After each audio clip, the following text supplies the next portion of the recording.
भेदभाव से हो रहा है महोदय कि भानु जी के क्षेत्र में है, भारत सरकार के द्वारा है, ये बोकारो में होने चाहिए महोदय। अगर इस दृष्टि से अगर हम झारखंड को नापेंगे तोलेंगे महोदय, तो वो तो कभी भी उस जिला में, गढ़वा जिला में कुछ खुलेगा ही नहीं महोदय। फिर कहां जाएंगे वहां के लोग महोदय? तो ये महोदय मेरा आपसे, आपके माध्यम से आग्रह है, या तो आप अपने यहां बुलवा ले महोदय, जो हमारे इंडस्ट्री सेक्रेटरी है उनको बुला ले, डायरेक्टर को बुला ले, भारत सरकार के जो प्रतिनिधि है उनको बुला ले, माननीय मंत्री को बुला ले, हम लोगों को भी बुला ले।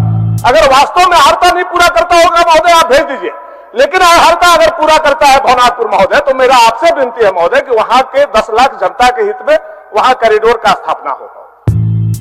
माननीय मंत्री। अध्यक्ष महोदय, मैंने पहले ही कहा कि मुझे बहुत खुशी थी कि वहां इंडस्ट्रियल कॉरिडोर की स्थापना का प्रस्ताव, और मैंने ही बहुत ज्यादा इनिशिएटिव लेकर ये प्रस्ताव मैंने भिजवाने में अपनी अहम भूमिका निभाई थी।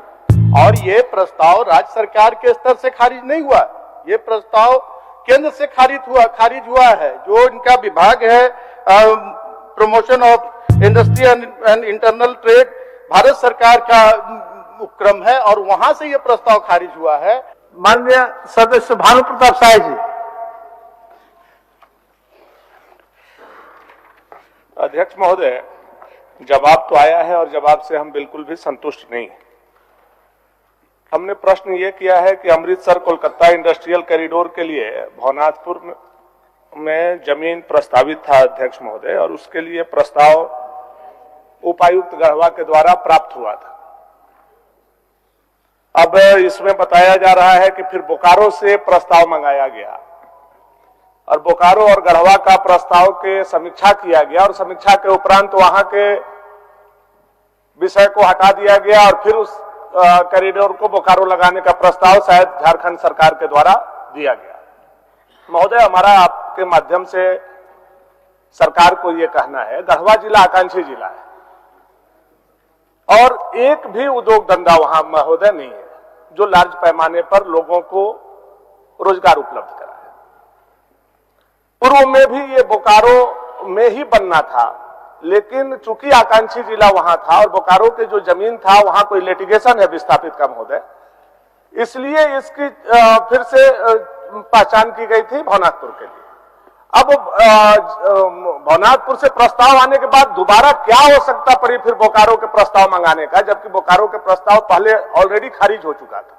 तो केवल सरकार ये बताए कि दोबारा क्यों प्रस्ताव बोकारो से फिर मंगाना पड़ा, बोकारो स्टील से, ये केवल सरकार जवाब दे, तो फिर अगला प्रश्न हम पूछ लेंगे महोदय। माननीय मंत्री जी, उद्योग। अध्यक्ष महोदय, मैं भी जहां की बात कर रहे हैं माननीय सदस्य भानु प्रताप शाही जी, मैं भी उसी जिले से और गढ़वा मुख्यालय के विधानसभा से आता हूं, और मुझे भी काफी खुशी थी जब ये प्रस्ताव भेजा गया था 1000 एकड़ का वहां इंडस्ट्रियल कॉरिडोर स्थापित करने के लिए। लेकिन जो उसके लिए मापदंड थे, उस मापदंड पर वो जो भवनाथपुर का जो सेल का जो वहां पे जगह था 1000 एकड़, वो मापदंड के अनुरूप नहीं था। इंडस्ट्रियल कॉरिडोर का जो मापदंड है वो जहां से इंडस्ट्रियल कॉरिडोर गुजर रहा है उससे 150 किलोमीटर की दूरी कम होनी चाहिए, उससे ज्यादा नहीं होनी चाहिए, और इसकी दूरी 150 किलोमीटर से ज्यादा पाई गई। इसलिए इसे समीक्षा के उपरांत इसे निरस्त कर दिया गया, और फिर दोबारा मांगा गया प्रस्ताव, तो बोकारो का प्रस्ताव गया है 740 एकड़ का, और वो अभी उस पर विचार हो रहा है, अभी उस पर पूरी तरह से मुहर नहीं लगी है। आगे जो प्रश्न पूछना चाहे माननीय सदस्य, उसका जवाब हम देंगे। महोदय, जो माननीय मंत्री जी ने जानकारी दिया है महोदय, हमको लगता है कि या तो मंत्री जी को पदाधिकारी के द्वारा सही जानकारी नहीं दी जा रही है।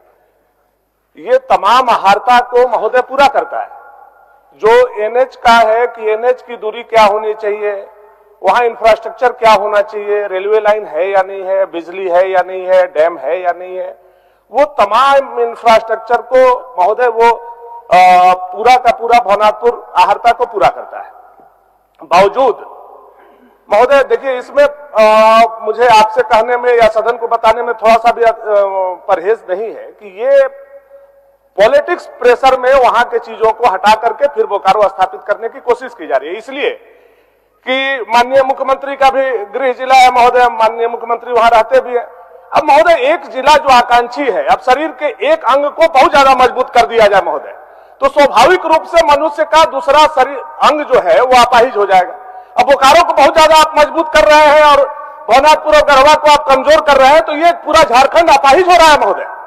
उस व्यवस्था को भी बनाने के लिए आपको चाहिए कि हर जिला को संतुलित ढंग से आपको देखने की आवश्यकता है। ये भेदभाव रहित काम होनी चाहिए राज्य सरकार के द्वारा, लेकिन ये भेदभाव से हो रहा है महोदय कि भानु जी के क्षेत्र में है, भारत सरकार के द्वारा है, ये बोकारो में होने चाहिए महोदय। अगर इस दृष्टि से अगर हम झारखंड को नापेंगे तोलेंगे महोदय, तो वो तो कभी भी उस जिला में, गढ़वा जिला में कुछ खुलेगा ही नहीं महोदय।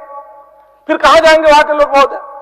तो ये महोदय मेरा आपसे आपके माध्यम से आग्रह है, या तो आप अपने यहां बुलवा ले महोदय, जो हमारे इंडस्ट्री सेक्रेटरी है उनको बुला ले, डायरेक्टर को बुला ले, भारत सरकार के जो प्रतिनिधि उनको बुला ले, माननीय मंत्री को बुला ले, हम लोगों को भी बुला ले। अगर वास्तव में अर्हता नहीं पूरा करता होगा महोदय आप भेज दीजिए, लेकिन अर्हता अगर पूरा करता है भवनाथपुर महोदय, तो मेरा आपसे विनती है महोदय कि वहां के 10 लाख जनता के हित में वहां कॉरिडोर का स्थापना हो। माननीय मंत्री। अध्यक्ष महोदय, मैंने पहले ही कहा कि मुझे बहुत खुशी थी कि वहां इंडस्ट्रियल कॉरिडोर की स्थापना का प्रस्ताव, और मैंने ही बहुत ज्यादा इनिशिएटिव लेकर ये प्रस्ताव मैंने भिजवाने में अपनी अहम भूमिका निभाई थी। और ये प्रस्ताव राज्य सरकार के स्तर से खारिज नहीं हुआ, ये प्रस्ताव केंद्र से खारिज हुआ है। जो इनका विभाग है promotion of industry and internal trade, Bharat सरकार का उपक्रम है, और वहां से ये प्रस्ताव खारिज हुआ है, ना कि राज्य सरकार से खारिज हुआ है। राज्य सरकार की ओर से प्रस्ताव भेज दिया गया था केंद्र को, और केंद्र से खारिज हुआ है ये प्रस्ताव। ये कहीं से भी हर एक चीज में राजनीतिक पुट नहीं होना चाहिए। और किसी भी मैं खुद जवाब दे रहा हूं, मेरा भी जिला है, वहां मैं भी वहां से चुनकर आता हूं। भानु प्रताप शाही जी से ज्यादा खुशी मुझे होती अगर वहां इंडस्ट्रियल कॉरिडोर स्थापित होता। तो जब मैंने ये सुना तो मुझे बहुत दुख हुआ कि वो खारिज कर दिया गया उस प्रस्ताव को, और बोकारो से फिर नया प्रस्ताव गया है। तो इसमें राजनीति की बात कहां से आ गई? राजनीति, हर चीज में राजनीति की बात कहां से आ जाती है अध्यक्ष महोदय? माननीय मंत्री जी ने कहा कि अर्हता पूरा नहीं करता है और ये खारिज किया गया है। मैं बड़े ही जिम्मेवारी से कहता हूं कि पहले बोकारो में ये प्रस्ताव था, बोकारो में विस्थापित के लिटिगेशन के चलते ये फिर भवनाथपुर में चिन्हित किया गया महोदय। भवनाथपुर के प्रस्ताव आने के बाद ये नया मामला आया कि फिर से बोकारो से मांगा गया। जब बोकारो में ऑलरेडी पहले खारिज हो चुका था, तो क्या हो सकता आपको पड़ी कि दोबारा फिर बोकारो स्टील से आपने प्रस्ताव मांगा? मेरा इसी सवाल का आप जवाब दे दीजिए, तो आप फंस जाइएगा। ये राज्य सरकार ने जानबूझ करके गुमराह करने का काम किया है महोदय, और 10 लाख जनता के भावनाओं के साथ खेलने का काम किया है महोदय। अध्यक्ष महोदय, ये प्रस्ताव जब खारिज हुआ, और बोकारो का प्रस्ताव कब खारिज हुआ वो भी हमें माननीय सदस्य अगर उपलब्ध करा दें कि बोकारो से जिस भूमि का प्रस्ताव अभी गया है 740 एकड़ का, वो प्रस्ताव अगर केंद्र के द्वारा खारिज किया गया, उस प्रस्ताव को रद्द किया गया है, तो वो मुझे उपलब्ध करा दे माननीय सदस्य की कब खारिज हुआ, किस तिथि को खारिज हुआ, और फिर से उसी भूमि का प्रस्ताव भेजा गया है। तो मैं फिर से इन्हें आश्वस्त करना चाहूंगा कि फिर से ये भवनाथपुर की जो भूमि चिन्हित करके प्रस्ताव भेजा गया था, वो प्रस्ताव फिर से वापस हम लोग भेजेंगे केंद्र को। महोदय, बड़े ही एक पॉजिटिव बात माननीय मंत्री जी आपके समक्ष रखे जी, आप उसको कैच करके आगे बढ़िएगा तो हमको लगता है। मैं सिर्फ इतना चाहूंगा महोदय, इस चलते हुए सदन में आपके द्वारा सारे लोगों को बुला लिया जाए महोदय, और आप देख ले महोदय, आपके द्वारा जो भी इंसाफ होगा हम मान लेंगे महोदय। वो तो एक जिला के साथ अन्याय हो रहा है महोदय, और पदाधिकारी इसमें गुमराह कर रहे हैं, सरकार को, सदन को गुमराह किया जा रहा है। माननीय प्रस्ताव जांच से लौटा है महोदय। आप माननीय सदस्य, चूंकि माननीय मंत्री जो जवाब दे रहे हैं वो भी उसी जिला के हैं, और प्रश्नकर्ता माननीय सदस्य भानु जी आप भी उसी जिला के हैं, और दोनों का सामूहिक प्रयास से हम समझते हैं ये जो उत्पन्न हुआ है परिस्थिति, हमको लगता है कि संभावना होने, इसको समाधान होने की संभावना है। तो क्यों नहीं आप दोनों पहले बैठ करके इस विषय को तय कर लीजिए, उसके बाद फिर आगे की कार्रवाई किया जाएगा। अगर आपका आदेश होगा तो हम लोग जी तो नियम हो जाए महोदय। आप और माननीय मंत्री जी समझ बैठ के डिस्कशन कर लीजिए, फिर आगे का रास्ता निकलेगा। ठीक है महोदय, धन्यवाद। माननीय मंत्री जी बैठ करके बुला ले महोदय। ठीक ठीक ठीक, माननीय मंत्री जी आप लोग बैठ लीजिए दोनों। अध्यक्ष महोदय, जब केंद्र से प्रस्ताव मांगा जाएगा तभी प्रस्ताव जाएगा अध्यक्ष महोदय, ये समझना चाहिए। माननीय मंत्री जी आप लोग बैठ लीजिए। ठीक है, बैठ लीजिए, उसके बाद आगे निश्चित सदन का समय क्यों जाया होगा। चलिए, माननीय सदस्य डॉक्टर सरफराज अहमद, माननीय सदस्य डॉक्टर सरफराज अहमद।